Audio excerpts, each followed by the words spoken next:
Aloha. This module involves a six-part experience to build this Digits application. And it occurred to me after I got done with it that it might be useful to all of you if I did a walkthrough of the completed app so you know what you're aiming for. And also if you come across bugs or issues, I want to give you look at all the code, a look at all the code. I prefer not to give you access to the repo because I want you to actually struggle to make the code your own, write it yourself instead of just basically cutting and pasting from my files. But I do want to show you the files so that you can see what the code should look like. So anyway, let's start with what the application actually does. That is, it displays some default contacts, and those contacts are set up in this file right here. So we have some seed data. There's 4 of them there. The last one is doesn't go over the line limit. That's why it's formatted differently. And basically, if there's nobody in the contacts collection, then it's going to default to these 4 values. And then basically we can add a new contact. So let's add someone like Ado Biagioni, not Biogioni, but Biagioni. And we'll just say post building, and I don't know, 956-1234. I'm not sure what his phone number is, but I do know his address is esb@hawaii.edu. And then if we submit, we now have him in the collection, and we go to that page, and then we can actually edit his. So if we find out that his thing is 6789, we can update, and now we see the new thing. And then also there's validation. So if we try to add data that's missing all of the required fields, we get this going in. We're not using authorization or authentication at all in this app. I'm leaving that in. Probably should have actually deleted it, but for this experience, you'll still see the sign-in stuff, and it's ignored. I mean, you can still sign in if you want, but it's not going to make any difference. Okay, so that's what the app looks like, and the next thing I want to show you is some real simple. A real simple debugging technique as you're going through. And usually the problem is going to occur in the event handler, because this is where the event handler for edit contact page and the event handler for add contact page, that's where all the behavior is in this app. So the question is, how do you debug this? And I'm going to show you what I think is an effective strategy. At least the easy one that you can use right now, and that is, let's say we're worried about that our new contact, we're not sure that we're getting the right values. So what I would do is just put this line in here, and then maybe I might also actually put a console.log valid to show that I'm in this part of the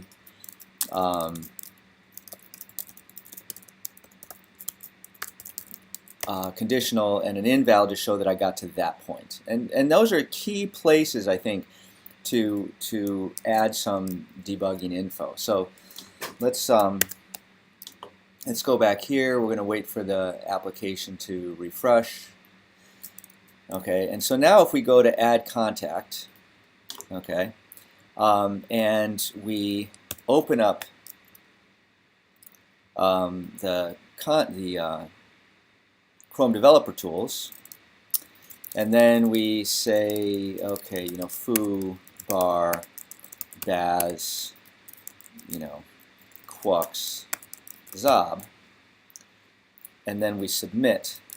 Okay, actually we get everything added, and what you can see now is that you have this inspectable object. Since we printed out the new contact, okay, that's the new contact object. And we also see that we entered the valid portion of the loop.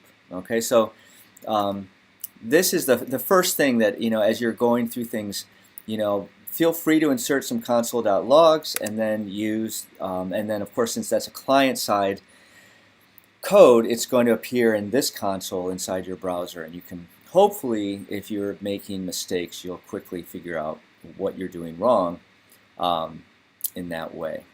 Okay, so that's that.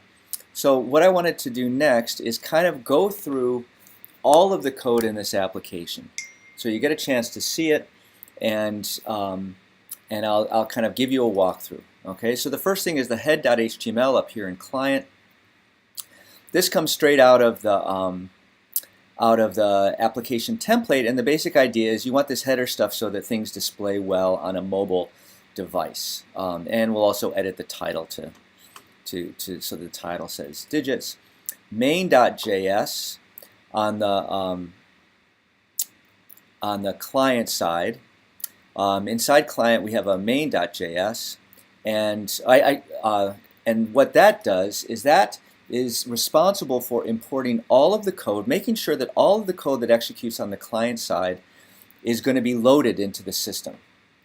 Okay, and following our kind of convention from Meteor application templates, we're going to import everything we need. That means startup client, startup both, which is stuff for both client and server, then any API objects, collections that we define, and then of course everything on the UI side.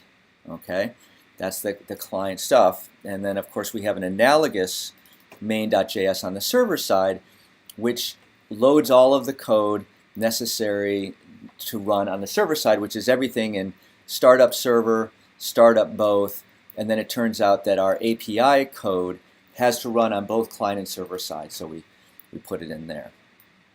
There's also a lib directory, and that just contains our semantic UI stuff. That just comes from the Meteor application template. You don't need to touch this if you're not doing any changes to the theme for semantic UI.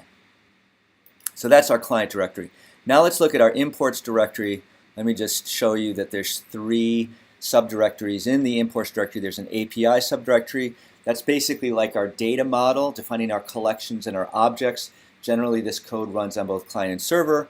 There's the stuff we want to run at startup, and we have kind of 3 subdirectories: stuff that should only run on the client at startup, stuff that only should run on the server at startup, and stuff that should run on both sides at startup. And then we have the UI section, and that's all client side, pages and routing and so forth. Okay, so let's delve into this a little bit more. For the digits application, we have one data object that we're manipulating called contacts. And so we have one subdirectory called contacts. And here's contacts.js. That's the file that is going to define 2 things. One is our schema, which defines the structure of our documents. And then we attach that schema to the contacts collection, which we've just created here. Okay, now this is a really cool thing, because by default with Mongo you can define a Mongo collection and you just put any old thing you want in there, and Mongo does not guarantee that the documents have to have a consistent structure or form or anything. So that's very flexible, but boy does that lead to a lot of bugs. And so in order to help us find problems sooner, what we do is we define schemas which say, listen, in this contacts collection, we want to guarantee that every single document in there has this particular structure. And if we're trying to insert something into this collection and it doesn't have that structure, we don't want it to succeed. We want to generate an error. So that's the notion of, or the purpose of having this simple schema and attaching that schema to a particular Mongo collection. Okay, so this code is basically just saying, listen, every single contact has to have a first name, a last name, an address, a telephone, and an email. And the reason I know that all of these are required is because we have this optional false. If we said optional true, then of course some of those documents could have that field and some might not. And then the rest of things is, what's the type? So we say it's a string. In this case, they're all just strings and they all have this same length, and it's really a pretty loosey-goosey schema, but at least we're guaranteeing that there will be these 5 strings. Okay. If you look at the Meteor application forum, you can find more sophisticated schemas. If you go to the documentation for simple schema, you'll find that there's very sophisticated schema definition facility. So you can really do great stuff with this if you want, but in this case we don't want. Okay, following our convention in Meteor application template, every directory basically needs an index.js where we import any files in that directory. Okay, so that's context, that's kind of our data model. Then we get into the startup side of things. So let's see, what do we need to, when we bring up the system, what do we need to load on the client side? And the answer to that is we need to load our router. Okay, so we're using Flow Router, and it's pretty straightforward. We have a, if we just go to the top of the application, we want to display the home page, which will be wrapped in this app body template, which is just going to provide like the header and the footer. And then we can go to various pages and add contact page, which is that template. If we want to edit a contact, the URL should say edit contact followed by the doc ID of the contact that we want to edit, and then we pass that into the edit contact page template, and the template here will access that parameter in order to figure out what contact we're supposed to display. And then if you type in some crazy URL that isn't anything that matches up here, then we have this app not found template. Okay, so that's what the client wants to load on startup. Let's see what the server wants to load on startup. Well, the server wants to load some stuff for accounts, which actually we could delete this whole thing because we're not using accounts in this system, but it's still there anyway. Doesn't do any harm to have it there. And in general, of course, you'll want an accounts package. Here is stuff that loads only on the server side at startup, which is basically to check to see, hey, are we starting from scratch? Is there nothing in our contacts collection? If so, loop through this this array right here and insert each of these records into our collection, so we start off with our table having some stuff in it. Publications.js is to basically say, okay, we want to, we have a publication called contacts, and that returns a cursor to all of the contacts in our collection.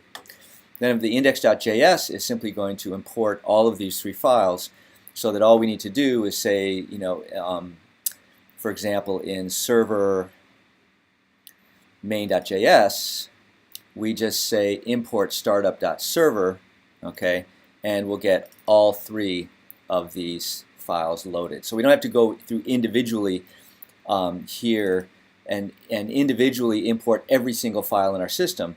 All we have to do is make sure that we are importing the directory associated with all of the files that we need, and then what this import statement does is if it just sees a directory, it's going to look for a file called index.js by default, and that's where it'll find that stuff. Okay, so that's all for the startup side of things. Now let's go to the UI side of things. We have this layouts directory. This is straight from Meteor application template, but basically, we've got a body, and it's going to have it's going to import a header template, and then it's going to call an interior template, and the place that this code is kind of, the way you understand this code is by going back to startup client router.js, and here's the magic, all right, that says we're going to render the app body, but the value of main is going to be edit contact page. And so when you go here, you say, okay, the value of main, okay, so the template that's going to be rendered right here is whatever the value of main is, and then in the router, the value of main is this particular template, and so that's how that works. AppBody.js, nothing in there, okay.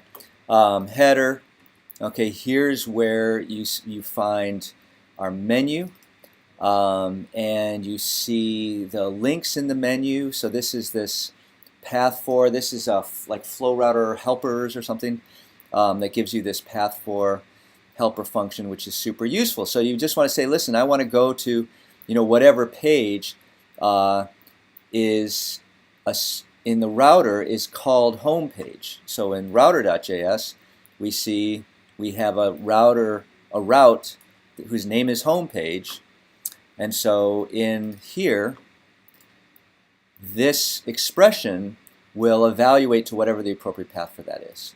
Okay? That's about it. And the rest of this is just semantic UI stuff. Header.js. Okay, this is just to render a drop-down in the case where you have drop-down menus. We don't have it. This is just inherited from Meteor application template. Doesn't do much harm. I mean, you're loading a little code that never gets executed, but I put that in there just so if people start adding drop-down menus, they know how to get that semantic UI thing in there. If logged in, we don't use that, but that's in case you want to make sure that a page is protected and only displayed if the user's logged in. Index.js, okay, what you can see once again, it's going to load all of the files in this directory, so all you have to do, for example, on the client side in your main.js, is import UI layouts, okay, and then that will load this file, which in turn will load all of the files in this. Okay, so the point being, it means your main.js doesn't have uku million files in it. It also means if you happen to add or subtract something from this directory, just update your index.js, and then everybody else who needs this will get the right thing. Okay, now we get to our pages, and we have a home page. Okay, which lays out our table, making sure that that the subscription to the underlying publication is in a good state before we try to do this. And we use this Blaze helper called each for each contact and contacts.list. Print out all of the details associated with that contact. So where's contacts.list? You look here to see. Here's the helper function that defines that, and that basically just returns a cursor to the entire contacts collection. Okay, so and then we have this final link. Again, we're using this path4 helper that says, okay, we want to go to this edit contact page in Flow Router, which is right here. Okay, and we notice that Flow Router needs a parameter called ID for this particular route. So in order to do that, we tell Flow Router, hey, in this particular edit link, in this particular href, here's the value you should be using for that underscore ID parameter. And in fact, it's the underscore ID, the doc ID, associated with this contact. Okay, so hopefully that makes sense.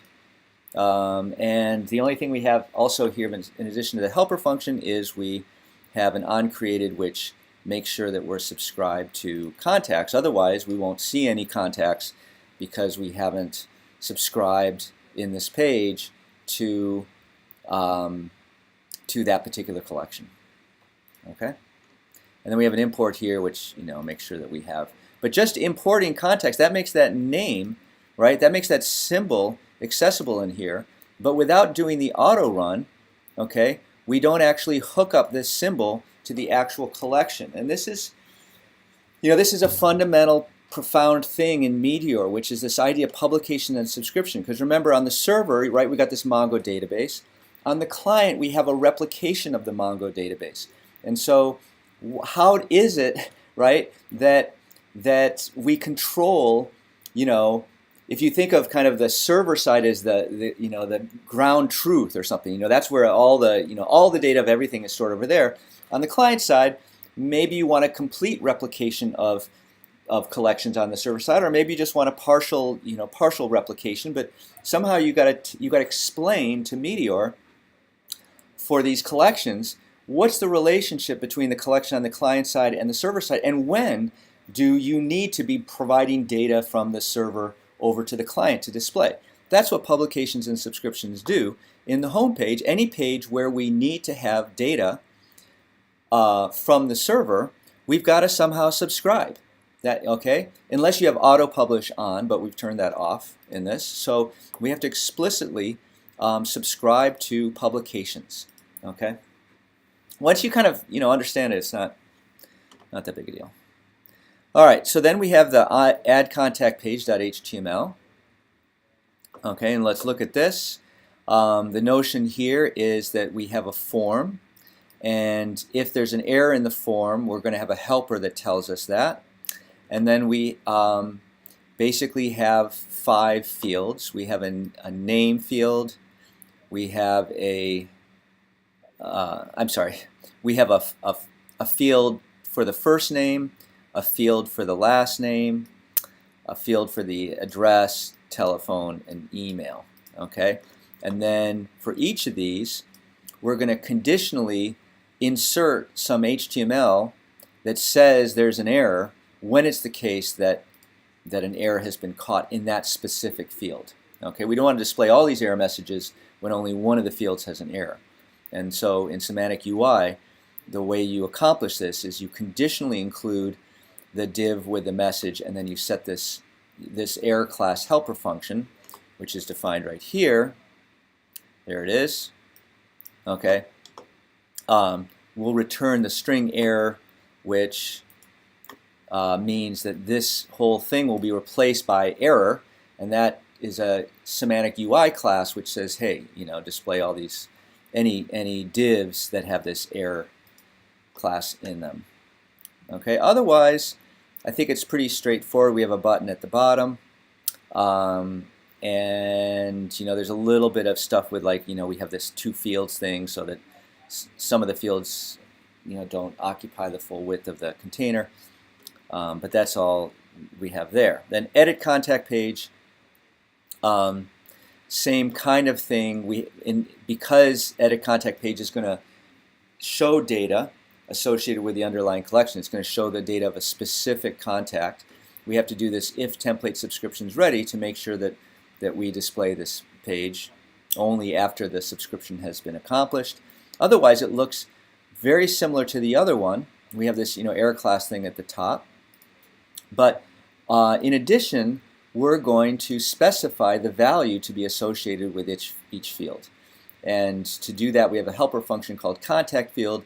It takes a string parameter. And by the way, in these HTML fields, all of the parameters always have to be strings. They can't be integers or any other kind of thing. Make them all strings. But anyway, you have this string which says, hey, which field do I want to get the value for? So I've got this single helper function contact field, which is used across all 5 fields to provide the value. So let's take a look at that one. Where are we? Contact field. Here's the function right here. It basically just looks up, given the ID of the document we're interested in, it does find one, which is going to return an actual object that will be bound to contact, and then we check to make sure that the contact has been retrieved, and if so, then we access the field name. And this is, you can go look at this URL right here to kind of learn more about why this kind of idiom is required. Okay, so I think that's the edit contact page.js. So the HTML, sorry. So the JavaScript looks like this. On created, we're going to do this auto run to subscribe to contacts, and then we're going to set up a reactive dictionary. Complicated name for a simple concept. The idea is it's like a hash table, or if Python land, it's a dictionary, and it's going to have key value pairs. In this case, we just have one key value pair, which is the key is called display error messages. It's a string, but I use a symbol to make sure I don't mistype the string. And the value of that reactive variable determines whether or not we're going to display error messages. Okay. Then we have one other thing we attach to the template called the context, and this is our way of doing validation. You can read about it in Simple Schema. The idea is we create a kind of validation space or context or whatever associated with this specific page. That way, let's say we had 2 forms very similar, or two identical forms in the same page. We could set up multiple validation contexts and validate each of those forms independently. So one could have an error, the other one could not have an error, because we're using a unique context for each of them. Okay, so we got these helper functions: contact field error, class display field error. That they should be pretty straightforward. In the case where we are trying to do semantic UI drop-downs, checkboxes, or radios, if those are in our form, then we need to have this code right here to make sure that the semantic UI JavaScript code for the fancy control for drop-downs, radio button, checkbox is set up correctly. The reasons for that are kind of bizarre. But in this case, since we only have text fields, we don't need any of this code, so I just commented out. I could have just deleted it. I only commented out, so in case in future you update your form and add a checkbox, this will remind you, oh my gosh, I got to remember to like uncomment this thing so that the drop-downs look correct. Finally, we have the event handler that runs in the case of a submit with this class attached. Okay, so if we go down here, we see we have this class, contact data form, associated with this form, and then we have this submit button. Okay, so that's how, if you have to see the submit and you see contact data form up here in the form class, that's how you tell, you construct an event handler which runs only when that specific button is pressed. So you could have another button that's like a cancel button or whatever, and you put a different type associated with it, and then you can have multiple buttons that run that get hooked up to different event handlers. This is the event where we can actually get at the values of the form. Instance is the template instance. That enables us to get at things like the context, which we set up here, for doing validation. Okay, so we're basically going to get all of the values out of the form, and then we construct this object, which we can validate down here. Before doing that, we need to get rid of any old validation errors, and also we need to invoke this clean function, which is implicitly invoked whenever you do an update or an insert into the collection. This does things like if you have a key value pair where the value is the empty string, it will just delete the entire key value pair from the object. So it's very important to do this when you're trying to check for your data to be valid before inserting it, because otherwise, if you don't call clean, you may find that it passes validation, here, but then fails when you actually attempt to do the update, and that's very confusing. Okay, so if so in the event that it passes validation, we're going to actually update the underlying record in the collection, and then we set this display error messages to false, which is a reactive variable. That means that when that thing gets set to false, it's going to automatically rerun all of the associated stuff, which means that all of our error messages are going to disappear from that form. We won't see that because the very next thing we do is go to the home page. But I guarantee they're gone from that template. On the other hand, if validation failed, then we go to this. We set display error messages to true, okay, and then we figure out what errors actually occurred through this helper function, which says, okay, so when validation fails, what happens is in that context value, which we set up right here, okay, there is this this thing called invalid keys, a function we can invoke to return an object whose keys are the name of the field and whose values are the actual error messages. Okay, so what we do to figure out whether or not there's an error in this field is just check to see if in this error keys array there is a key whose name is the same as the field that we pass in. Okay, so you can read more about this in the, look up simple schema invalid keys, and you can see how that works. Or you can put a console.log in there if you want to understand more about how that works. Okay, so that takes care of pages. Style sheets, I don't think there's much of interest in here. I'm just changing some colors. And then node modules, we don't care about that. In public, okay, we've just got this Meteor logo, or sorry, the digits header. Looks like that. You're going to make your own. And then I think, that's basically the entire system. So hope this run through has helped you understand what it is you're going for in the digit system. And also just seeing all the code, you can kind of fast forward through this to the file that you might be having problems with, and now you can compare the your code with the working code and hopefully debug any errors you have.